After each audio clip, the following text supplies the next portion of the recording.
Nous sommes le 31 mai 2018. Bonjour François Asselineau, la situation en Italie inquiète les marchés financiers et la scène européenne.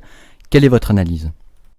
Eh bien, bonjour à toutes et à tous. Nous sommes en effet au moment où cet enregistrement est réalisé, le 31 mai 2018. Merci de votre fidélité.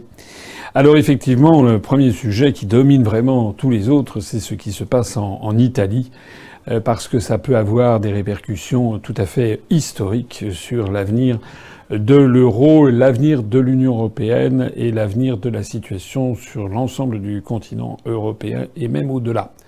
Alors, je voudrais revenir sur les événements et apporter une analyse un petit peu renouvelée, je pense, par rapport à tout ce que j'ai lu. Comme on le sait, il y a donc deux partis politiques, la Lega, qui est comparé parfois au Front National et à l'extrême droite en France, mais un Front National qui voudrait en réalité sortir de l'euro, alors que Madame Le Pen a confirmé que le Front National ne souhaitait pas sortir de l'euro. Elle l'a dit et redit et re-redit. Et puis un autre parti qui est le Movimento 5 Stelle, le mouvement 5 étoiles, qui avait été créé par Beppe Grillo et qui est plutôt classé un petit peu l'équivalent de ce que serait un mélange de la France insoumise, de ELV, de certains anarchistes un petit peu anarcho-syndicalistes, des choses comme ça. Voilà. Alors, ce qu'il faut savoir, j'en avais déjà parlé, mais j'y reviens, les deux mouvements politiques avaient fait campagne tout à fait séparément pendant les élections législatives qui ont eu lieu au mois de mars. La Lega, à l'extrême droite, avait fait alliance avec le mouvement de Berlusconi pour avoir une espèce de pôle de droite et d'extrême droite, alors que le Movimento 5 Stelle avait fait sa campagne séparément. Comme vous le savez, le mouvement 5 étoiles a fait 35% des suffrages à peu près. La coalition entre Berlusconi et puis la Lega a fait à peu près une trentaine de pourcents. Et à l'intérieur de cette coalition, la Lega d'extrême droite a fait 17%. Alors, le système en Italie est un peu comme en Allemagne. Il est différent de ce que l'on trouve en France. En France, nous avons un système qui est un système d'élection législative au scrutin uninominal majoritaire à deux tours, comme on le dit, qui présente beaucoup d'inconvénients puisque ça a tendance à écraser, à faire disparaître les oppositions, mais qui présente aussi un sacré avantage, c'est-à-dire que ça fait apparaître tout de suite une majorité et dès les jours suivant les élections législatives, dès le lendemain, on sait quelle est la nouvelle majorité et quel va être le gouvernement. En revanche, en Italie, comme en Allemagne, où prévaut un système avec de la proportionnelle, on aboutit à des résultats qui sont beaucoup plus ambigus, puisqu'il n'y a pas cette prime que donne le scrutin uninominal majoritaire à deux tours. Ce qui fait que, vous l'avez vu en Allemagne, ça a duré des mois. En Italie, ça dure des mois. Et c'est que parfois, lorsque le hasard des urnes ne fait pas ressortir une majorité claire, eh bien alors les gens se cassent la tête pour savoir comment faire pour avoir une majorité. En l'espèce, en Italie, il faut avoir la majorité donc à la Chambre des députés et au Sénat. Alors, après bien des vicissitudes, après bien des essais, ce qui est apparu au bout de plus de 2 mois de tractation et de négociations, c'est que, en réalité, la Lega d'extrême droite, contre toute attente, a fait une alliance de circonstances avec le mouvement 5 étoiles qui est situé à gauche. Un peu comme si en France, on avait une alliance comme ça sortie d'un chapeau entre le Front National et puis la France Insoumise. Entre Madame Le Pen et Monsieur Mélenchon. Ça vaudrait son pesant de cacahuètes. Alors, c'est exactement ce qui s'est passé. Ils ont donc une majorité qui est une majorité assez faible, surtout au Sénat, où ils n'ont que 6 voix d'avance. Et ils ont donc proposé un Premier ministre, qu'on appelle président du Conseil en Italie, qui doit être nommé par le président de la République italienne. Alors là, il est important déjà pour que les Français qui m'écoutent comprennent bien, en Italie, c'est pas le même système qu'en France. Le président de la République, il porte le nom de président de la République, mais il est différent du président de la République française. En France, le président de la République française, il est élu au scrutin, au suffrage universel par tous les Français. Et c'est lui le chef de l'exécutif, et c'est lui qui, en effet, est le vrai patron, le Premier ministre étant son subordonné. Alors qu'en Italie, comme c'est le cas d'ailleurs en Allemagne, le président de la République est une entité plutôt honorifique, un peu comme pouvait être le président de la République en France sous la Troisième et sous la Quatrième République, c'est-à-dire quelqu'un qui a essentiellement un pouvoir de représentation de l'État, mais qui n'a pas à gérer le gouvernement au quotidien. Alors, il a néanmoins des prérogatives qui lui sont fixées par la Constitution italienne, le président de la République italienne, et en particulier, il nomme le président du Conseil, issu de la majorité aux élections législatives, et il nomme également par décret les ministres qui lui sont proposés par le président du Conseil. J'espère que jusqu'ici tout est clair.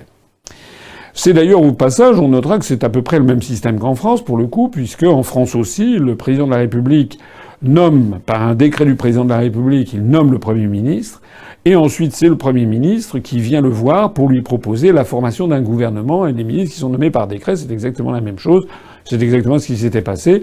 Lorsque Emmanuel Macron avait été élu l'année dernière, il avait nommé, comme ça, c'est une prérogative propre du président de la République, il avait nommé le Premier ministre, en l'espèce Édouard Philippe, et ensuite M. Philippe était venu à plusieurs reprises avec des consultations proposer un gouvernement au président de la République. En fait, ils sont tous les deux un peu ils tombent d'accord pour nommer des ministres. Alors, de ce point de vue-là, la Constitution italienne, sur ce seul aspect-là des choses, ressemble à la Constitution française, puisque le président de la République a à peu près les mêmes pouvoirs de nomination des ministres.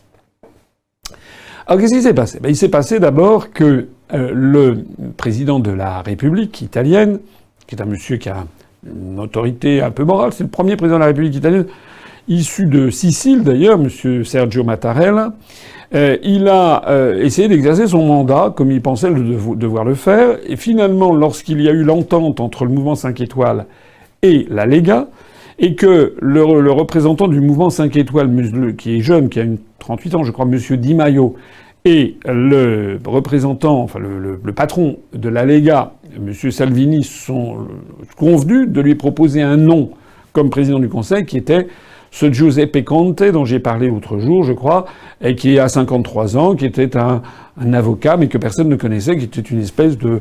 Ils étaient tombés d'accord sur une personnalité très effacée, que personne ne connaissait, qui ne pourrait pas faire d'ombre aux deux dirigeants. Le président de la République italienne, au vu de cela, a décidé de nommer ce président du Conseil, M. Giuseppe Conte, tout en faisant comprendre qu'il trouvait qu'il manquait un petit peu d'expérience et de bouteille pour exercer ce poste, qui est le poste suprême du pouvoir italien. Président du Conseil, c'est quand même lui le vrai chef de l'exécutif. Et puis ensuite, ce qui s'est passé, c'est que le président du Conseil est venu lui présenter un gouvernement avec différents ministres. Le président de la République italienne, après tous ses conciliabules, a donné son accord sur tous les ministres, sauf un qui s'appelle M. Savona, et que la coalition voulait nommer comme ministre de l'économie et des finances, et que le président Mattarella a refusé de nommer à ce poste.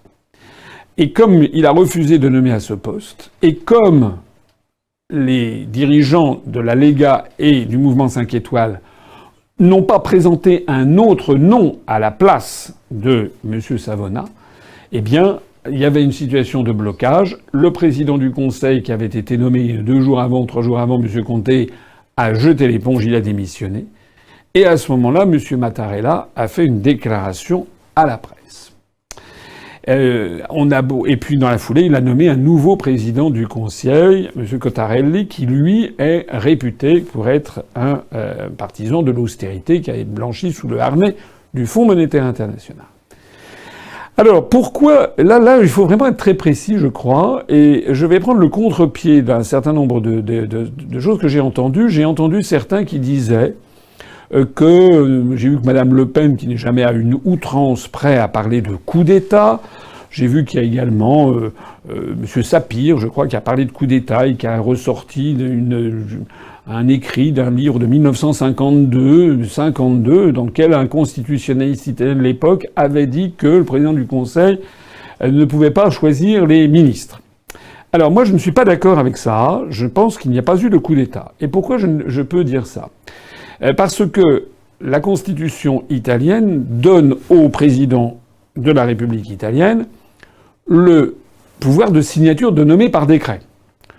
Il est très très rare, c'est même, je crois, rare, que ça n'existe quasiment pas, qu'il y ait des constitutions qui prévoient que de demander à un chef d'État de signer quelque chose en lui interdisant de faire autre chose que de signer. À ce moment-là, ça sert à rien. À ce moment-là, autant ne pas prévoir cette procédure et que ce soit le président du Conseil qui nomme les ministres directement. On comprend mal quelle serait la logique constitutionnelle de cette affaire. Ça, c'est le premier argument. Le deuxième argument, qui est un argument béton, c'est qu'il y a déjà des présidents de la République italienne qui ont justement refusé des nominations de ministres. Dans les années 78, je crois qu'il y avait un président qui s'appelait Pertini, je crois, qui avait refusé la nomination de quelqu'un au poste de ministre de la Justice. Après ça, dans les années 80, c'était le président de la République italienne Scalfaro qui avait refusé la nomination, je crois, c'était de l'avocat personnel, ami personnel de Berlusconi au ministère de la Justice. Il y a eu 4 exemples de présidents de la République italienne antérieurs qui ont refusé. Donc, le texte de la Constitution italienne dit que c'est au président de la République italienne de signer les décrets. Donc il ne dit pas, c'est pas un pouvoir lié, comme on dit. Il n'y a pas marqué dans la Constitution, le président de la République italienne, il lui est interdit de ne pas signer. Ça n'est pas marqué. Mais c'est lui qui nomme en signant. Donc le texte objectif de la Constitution italienne lui donne ce pouvoir. Deuxièmement, la jurisprudence montre qu'il y a déjà eu des exemples. Donc, je ne vois pas où est-ce que des gens voient un coup d'État. Ce qui est vrai, c'est que dans les 4 exemples précédents, lorsque le président de la République italienne s'était opposé à la nomination d'un ministre, le président du Conseil nouvellement nommé lui avait proposé une solution de rechange, lui avait proposé un autre ministre. Et à ce moment-là, le président de la République italienne avait nommé la solution de rechange. Donc, ce qui s'est passé, en fait, ici, c'est que le gouvernement en formation du président du Conseil, de M. Giuseppe Conte, en fait, n'a pas proposé de solution de rechange au président de la République italienne. C'est là qu'il s'est passé. Mais on ne peut pas parler de coup d'État. Ceux qui auraient encore un doute, je leur rappelle d'ailleurs au passage, je faisais la comparaison avec la France. Je rappelle que la situation actuelle en Italie ressemble à ce qu'on a lu en France avec la cohabitation. Je rappelle qu'en 1980, puisque en France, le président de la République nomme par décret les ministres, je le disais tout à l'heure, en 1986, lorsqu'il y a eu le premier gouvernement de cohabitation de l'histoire de la Ve République, lorsque les élections législatives ont donné une majorité à la droite alors que c'était François Mitterrand qui était président de la République, François Mitterrand a agi exactement comme vient de le faire le président italien. C'est-à-dire qu'il a nommé comme Premier ministre Jacques Chirac, qui émanait de la nouvelle majorité, de même que le président Mattarella a nommé Giuseppe Conte, qui lui était proposé par les leaders de la majorité. Mais au moment de la nomination des ministres, François Mitterrand s'est opposé à la nomination de certains ministres dans le gouvernement Chirac de 1986, au premier rang desquels Jean Le Canuet. François Mitterrand avait une dent contre Jean Le Canuet, peut-être qu'il remontait à 1965 ou à bien d'autres choses auparavant, c'est possible. Mais il y a refusé, et donc Jacques Chirac a été obligé de nommer quelqu'un d'autre. Donc on n'a pas dit à l'époque que c'était un coup d'État de la part de François Mitterrand. Alors ce qui est intéressant aussi, c'est de comprendre les raisons pour lesquelles le président italien a refusé de nommer M. Savona. Et j'ai traduit, je suis allé sur le site de la présidence italienne, au palais du Quirinal. Ça s'appelle quirinal.it. Le palais du Quirinal qui est à Rome, c'est un très beau palais, qui est le siège de la présidence de la République italienne. Et j'ai trouvé sur le site le discours entier, qui a duré 7-8 minutes, que le président de la République italienne a fait devant les médias pour expliquer pourquoi il avait refusé la nomination de M. Savona. Je l'ai traduit et il est en ligne sur notre site. Et quand on lit ce texte, on s'aperçoit que le président de la République italienne dit qu'il a voulu absolument nommer un gouvernement issu de la majorité, qu'il avait donc accepté la nomination de M. Conte, même si il dit qu'il avait des réticences parce que c'est quelqu'un qui n'avait jamais été élu, mais il l'a quand même nommé. En revanche, il a refusé la nomination de M. Savona, dit-il, parce que, en substance, le raisonnement qu'il tient, c'est que M. Savona était contre, en fait, l'euro, et qu'il envisageait de prendre des mesures qui auraient, notamment par la création éventuelle d'une monnaie parallèle, qui aurait entraîné l'Italie vers la sortie de l'euro. Et ce qui est très important à comprendre, parce que moi je suis quelqu'un d'honnête et de juste, et j'ai regardé minutieusement ce qu'il dit, c'est que M. Savona dit, il ne dit pas qu'il est contre le fait d'avoir un ministre qui veut sortir de l'euro. Il dit que cette question est très importante, qu'elle risque de mettre en cause la stabilité financière de l'Italie, l'épargne des Italiens. Et il dit que c'est très important parce que derrière, c'est peut-être la participation de l'Italie à l'Union européenne qui risque de s'effondrer aussi. Il rappelle que l'Italie est un membre fondateur de la communauté européenne. Et le président de la République italienne dit, face à des sujets de cette nature, il faut qu'il y ait un vrai débat. Et il dit, or, pendant la campagne électorale, cette question n'a pas été abordée. Il fait remarquer d'ailleurs que les deux partis qui font partie de l'actuelle majorité avaient fait des campagnes différentes. Et il ne fait pas remarquer, mais tout le monde le sait en Italie, que le mouvement 5 étoiles avait dit que de toute façon il resterait dans l'euro. Donc en fait, ce qu'a voulu faire le président de la République italienne, je suis pas là pour le défendre, je suis là pour le comprendre, et surtout pour en voir les conséquences pour la France, c'est qu'il a dit en substance, en gros, l'Italie, si un jour les Italiens veulent sortir de l'euro et de l'Union européenne, soit, mais encore faut-il qu'ils le veuillent vraiment. Or, la campagne électorale n'a pas parlé de ce sujet, ça n'a pas été abordé. Le mouvement 5 étoiles a parlé de toute autre chose, la relance par la consommation, et le mouvement La Lega a parlé de l'immigration, mais ils avaient caché sous la table la question de l'euro. Et il dit sur un sujet de cette importance, on ne peut pas ne pas avoir l'assentiment plein et entier de la majorité. Or, dit-il, j'aurais nommé un responsable des finances qui eût été en harmonie avec le projet de la majorité. Or, le projet de la majorité, quand on va voir les formulaires électoraux, notamment du mouvement 5 étoiles, c'est pas du tout de sortir de l'euro, c'est au contraire d'y rester. C'est la raison pour laquelle il a fait ça. Et il a nommé à la place, donc, un partisan de l'austérité. Alors moi, si j'ai vraiment une critique à formuler, alors premièrement, bien sûr, j'ai bien compris que M. Mattarella est un européiste. Et j'ai bien compris aussi que si c'était dans d'autres circonstances, les européistes auraient laissé passer quelque chose si ça avait servi la construction européenne. Donc ça, je l'ai bien compris. Ce n'est quand même pas quelque chose qui est parfaitement, totalement démocratique, ce qu'il a fait.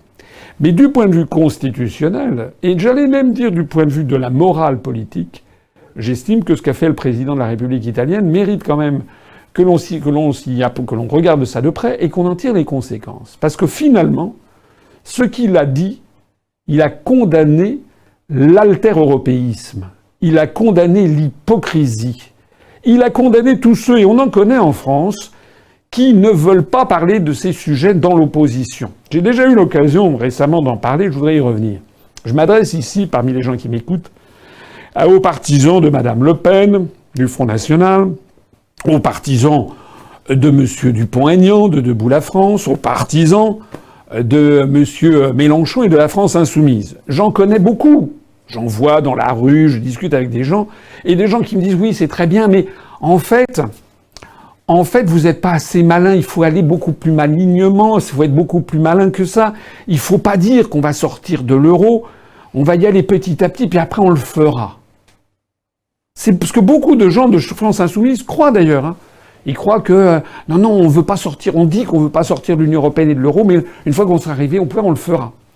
Soit dit en passant, d'autres électeurs de France Insoumise, eux, qui écoutent ce que dit Mélenchon, et Mélenchon ou Adrien Quatennens ou tous ses collaborateurs ont toujours dit hors de question de sortir de l'Union européenne et de l'euro. Donc il y a beaucoup d'électeurs qui, eux, se fondent sur l'autre discours, le discours officiel de France Insoumise. Pareil à droite, hein, avec l'extrême droite. Alors ce qui est très très important à comprendre, c'est que la jurisprudence, si l'on peut dire, de Mattarella, ce qui vient de se passer en Italie, nous montre exactement ce qui se passerait en France si les électeurs tombaient dans le panneau qui leur est tendu par le Front National, Debout la France ou la France Insoumise, qui leur font croire qu'en fait, on peut avancer masqué puis qu'au dernier moment, on fera ce qu'on veut. Non, ce n'est pas comme ça. Et je vais le prouver. Je vais le prouver parce qu'imaginons que France Insoumise ou que le Front National arrive au pouvoir. Imaginons. Leur discours officiel, c'est on ne sort pas de l'Union européenne. On veut le réformer de l'intérieur. Ce que disait d'ailleurs le mouvement 5 étoiles et ce que disait aussi la Lega. On veut réformer de l'intérieur, on veut éventuellement avoir une autre monnaie, mais on ne sort pas de l'euro, on ne sort pas de l'Union européenne. Très bien. Qu'est-ce qui se passerait à ce moment-là? Ben, si à ce moment-là, ils veulent faire, par exemple, une politique de relance économique, s'ils veulent se mettre à nationaliser, s'ils veulent se mettre à faire le contraire exact du rapport sur les grandes orientations des politiques économiques que la Commission européenne envoie à la France chaque année, et on vient de l'avoir il y a quelques jours, en vertu de l'article 121 du traité sur le fonctionnement de l'Union européenne, eh bien, si le gouvernement issu des urnes faisait cela, ne tenant plus aucun compte des directives européennes, on pourrait très bien avoir, et on l'aura,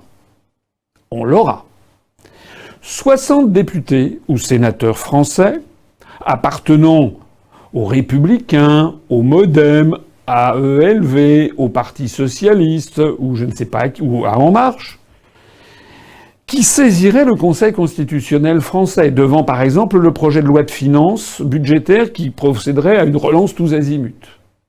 Il pourrait le faire, puisqu'il faut qu'il y ait 60 députés et sénateurs qui peuvent saisir le Conseil constitutionnel.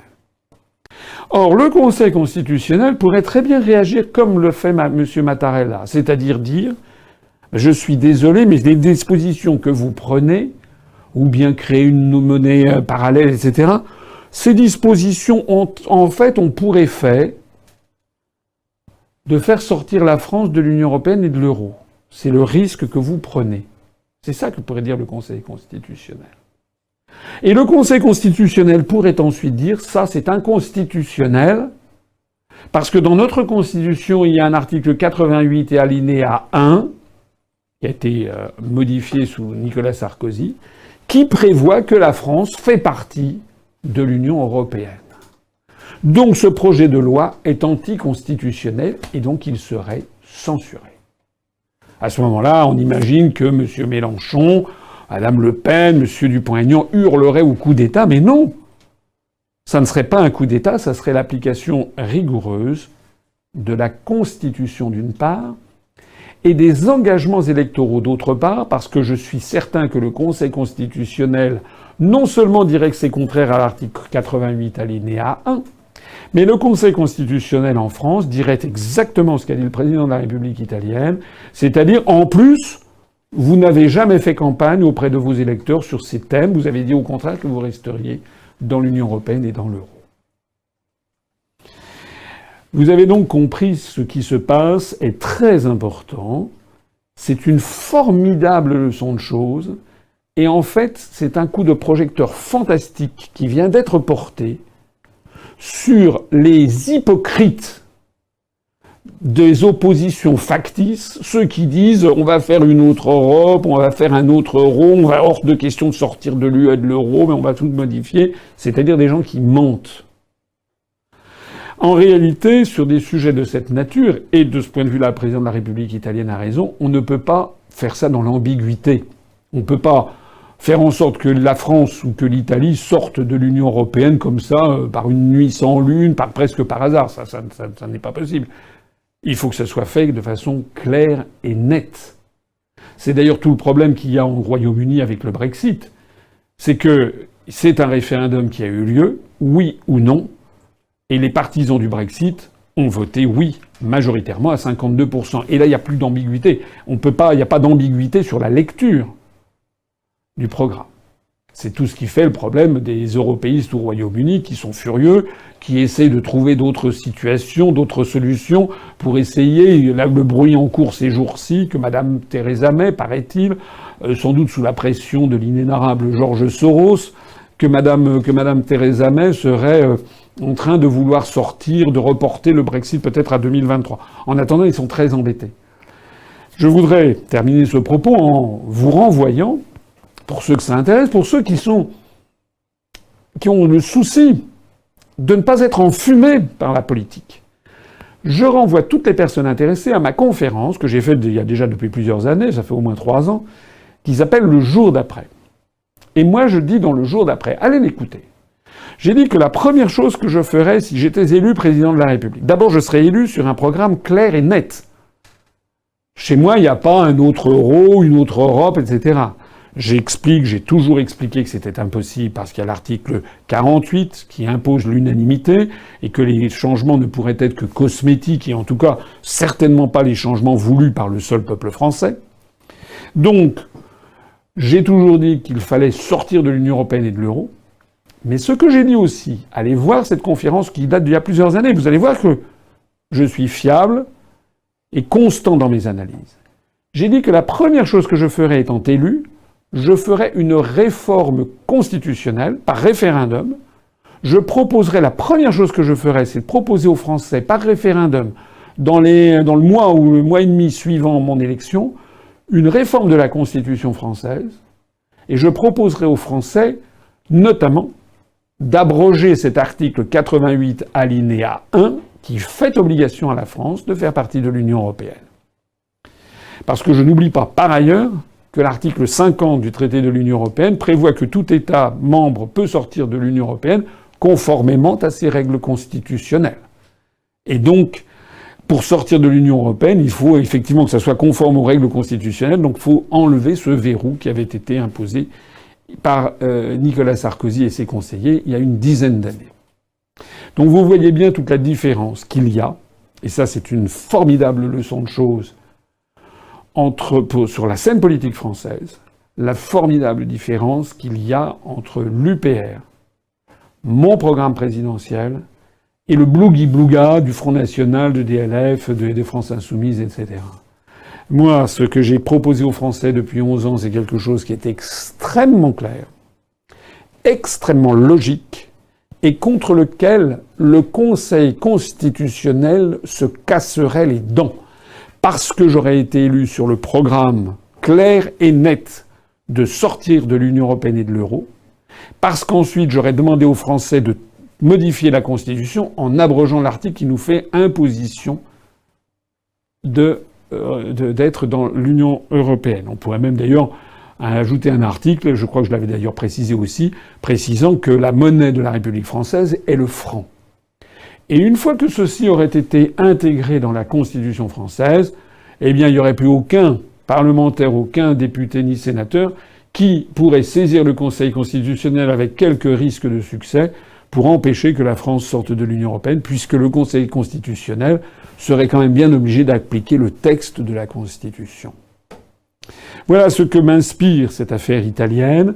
C'est en fait à mon avis, très important du point de vue théorique et constitutionnel, que ce soit en Italie, en France ou ailleurs.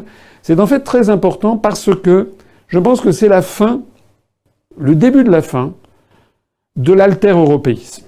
Le début de la fin de tous ces enfumeurs professionnels qui font comme si on pouvait sortir sans y entrer, sans entrer sans en sortir, et qui surtout conseillent de ne surtout jamais parler du fond à leurs concitoyens.